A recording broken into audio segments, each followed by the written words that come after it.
Welcome to Retake, the show that fills all of your Rainbow Six Siege needs. I'm Lisa Dwan here with the lovely Mr. Parker. I don't know why I went British. What are you doing? Mr. Mime. Mr. Mime? Mr. Mime. Mr. Mime, Ash and his friends need your help now. Mr. Mime!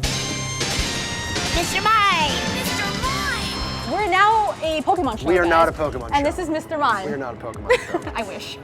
No. Fine. We do have a good show for you, though, regardless of what I am or what the show is, by the way, Pokemon or not. Hot plays of the week, as always. I've never talked to her, but I'm going to break that today. I'm going to talk to one of the newest casting talents in Fluke. That's awesome. EUL and APAC caster. She's wonderful. She's joined the casting team. We're going to get to speak words with each other. And then TSM's been a pretty good team so far. If we look at the player side of things, we're going to dive into their stats this week. This is the moment we become a Bolo show. Team Bolo. Team Bolo. Team Bolo. I'm kidding, but kind of not really. Before we get to all that, though, there is one piece of news that we should talk about. There has been a competitive ruling against European team Rogue. So player Aces was suspended for a couple of matches, and Corey was given a warning for allegedly match fixing. Yeah, Ubisoft has made some competitive rulings in the past. This is just another one added to that pile. And some of them have been pretty notorious, including some player bans, most of them happening in Europe. And it's actually a great time for us to look at some of those bans in this week's archives.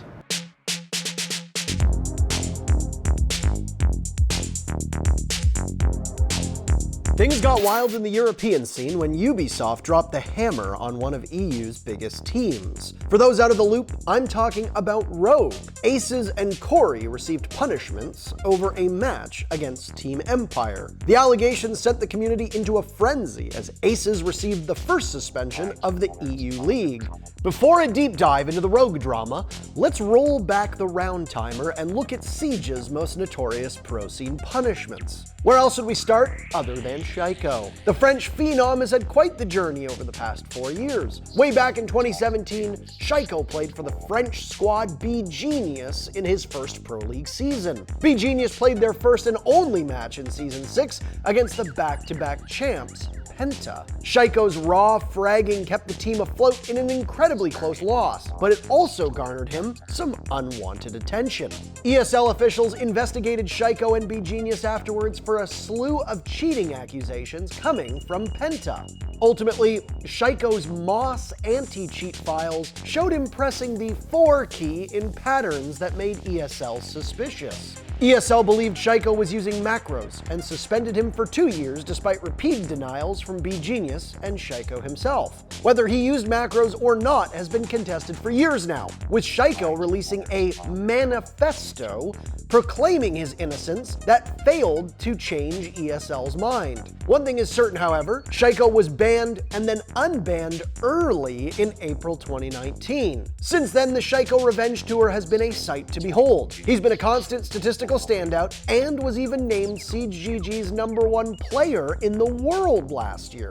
Most notably, he's helped push BDS to 4th at SI 2020 and capped off Stage 1 by winning the EU Major.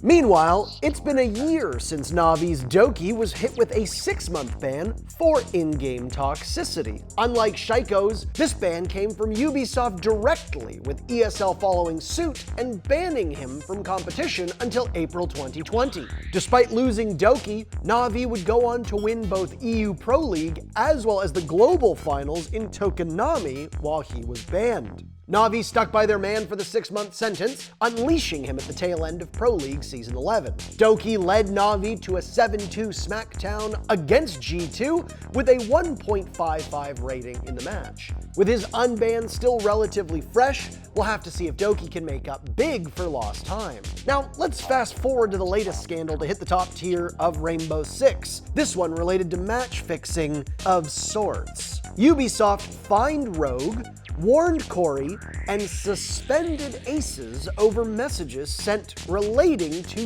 gambling advice. According to Ubisoft, both players told a gambler that Rogue would probably lose their Season 11 matchup against Empire. Rogue would end up losing that match 5-7 to Team Empire.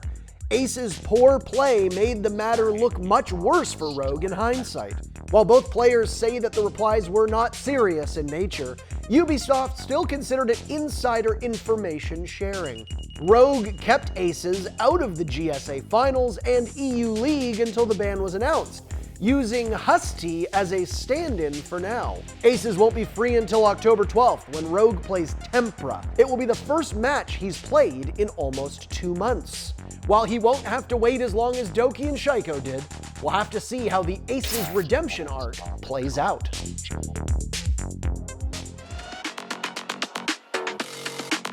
Well, my health, obviously. How much better I look.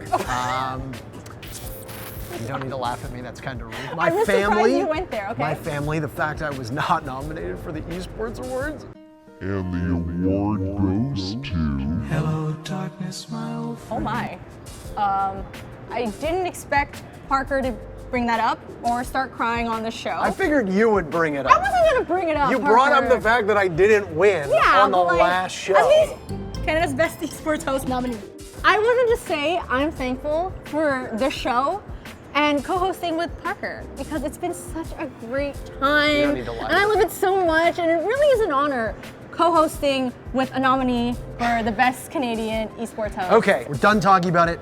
We have a great interview with none other than Fluke, one of the newest casting talent. I've never spoken with her. I'd like to do that. So Do it. enough about this, more interview with Fluke. Okay, fine. All right, we are here with none other than the EU League and the APAC League's newest caster, Fluke.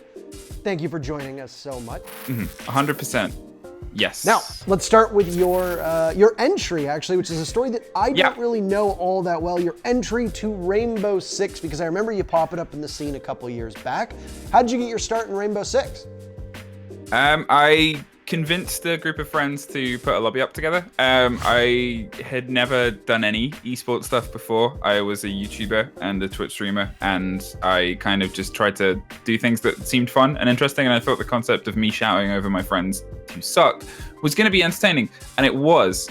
So I kind of just kept on doing it. A couple of streams, I started to put together like fake team names and stats for them, and then from that I got onto the ESL community caster thing, and then from there I just kept on doing it, and that was like 3.5, 4 years ago, maybe now. It was a while ago, and it was just something where it went from a fun idea with friends of like, I've always wanted to try this. I love a lot of sports. I follow football or soccer and other stuff, and shouting just seemed fun. You have been climbing those ranks, as I said, very, very quickly. Yeah. So you got your start using the ESL Cups, and then you were, correct me if I'm wrong, you were with Demo for quite a fair bit of time as a casting partner slash comrade. It was, the partnership with Demo was a fun one, because I actually, the first person I ever started working on, the first person who noticed me is the same person who first noticed Stokes, as far as I remember, was Sternab.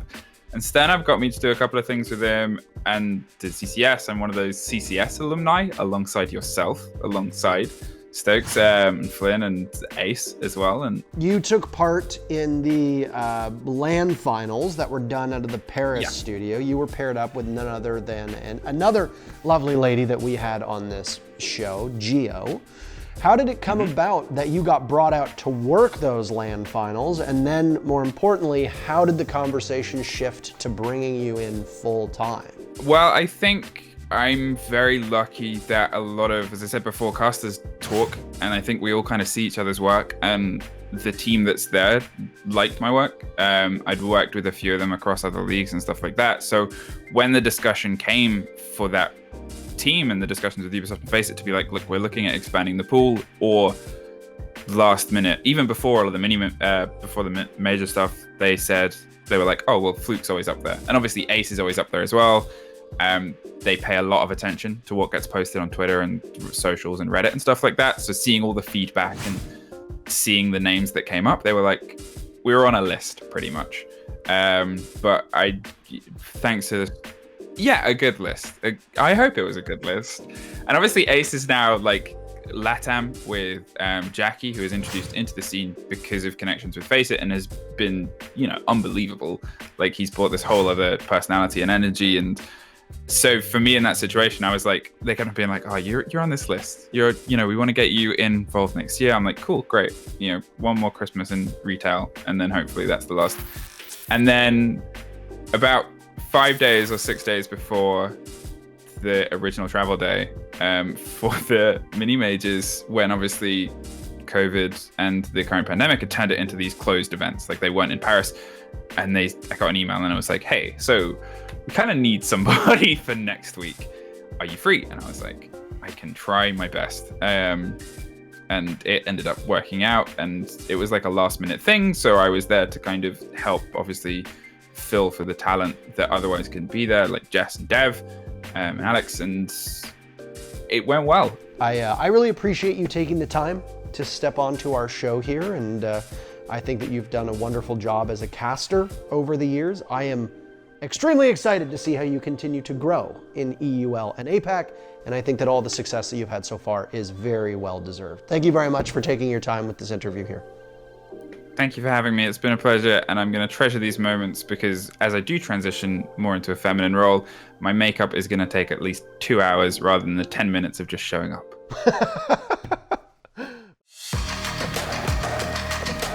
Get ready for another action-packed six-pack because this week's clips are red hot. First up on the list, we should probably just reserve a spot in the six-pack for Giants Gaming at this point.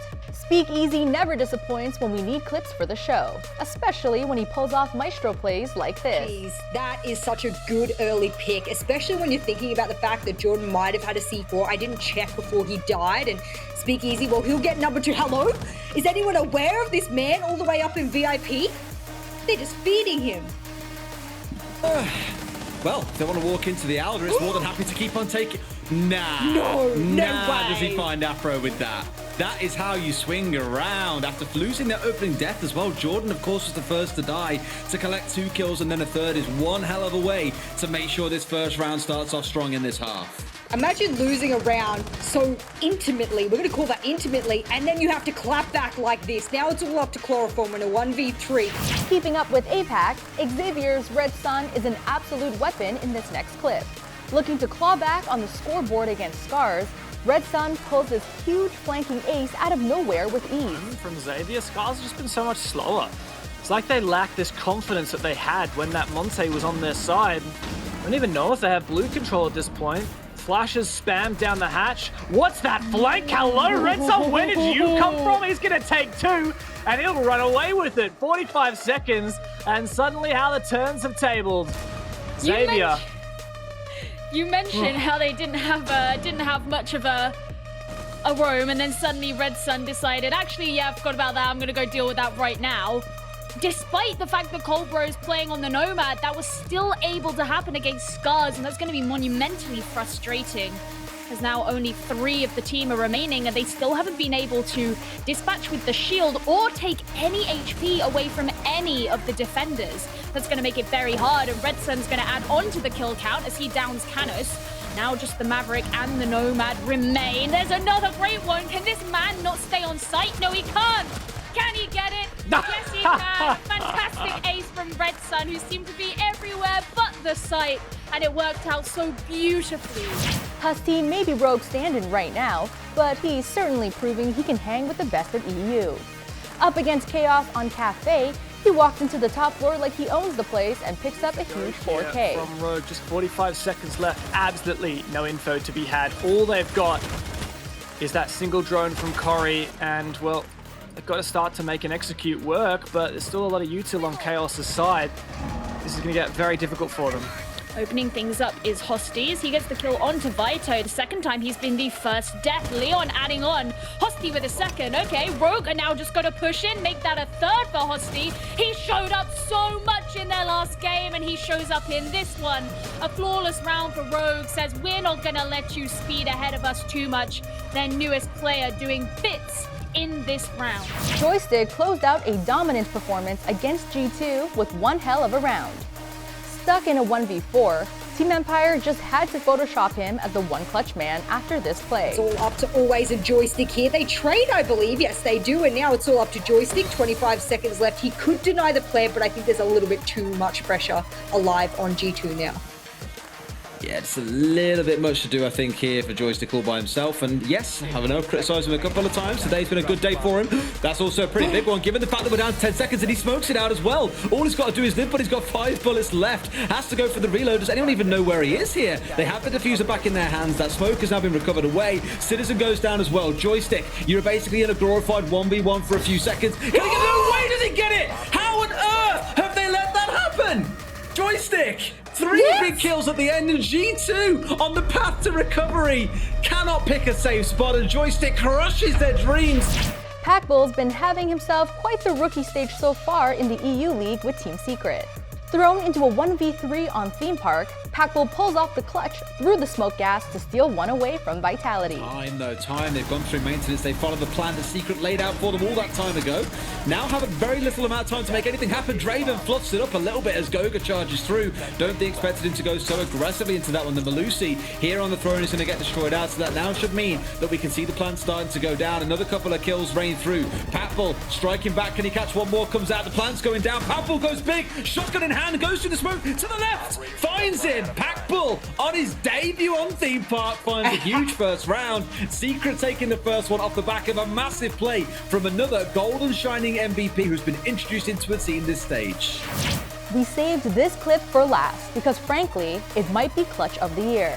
INTZ versus MIBR. VNX needs to get all 5 and Disable to win. He leaves it to the very last millisecond. VNX coming in with a kill of his own. Close contact, not found. Peeks back towards the stairway, but he's been stunned. All down to 1 now. VNX, he's got 8 kills already, but he really needs to up those numbers and pump up the quality of the round if he wants to gun them down. The peak was perfect, but he doesn't land the shot onto the second man. He had a smart read, but now he's panicking. With 40 seconds, a 1v3 in this manner, it's not looking likely. Certainly not. He's had 2 attempts on the man on the rotation, but just not been able to shut him down either time. He's thinking about that window jump out. Doesn't have a C4. Can only go in through the window. Manages to get one onto BNX. Surely he's going to be shut down any minute now. Lands are being held as soon as he goes anywhere near that diffuser, and they hear that Disable animation coming in. They will look to pounce now. He's bouncing on and off, gets one. That's an unbelievable headshot. Can he get himself another? Surely he can. He's going to move round. Has he got time? Yes, surely. This is going to be an absolute fraction of a second, but I'm certain it was just before the 7-second mark. And that is an unbelievable clutch coming in. Now that it's officially October, we can't wait to see what scary good clips come our way next week.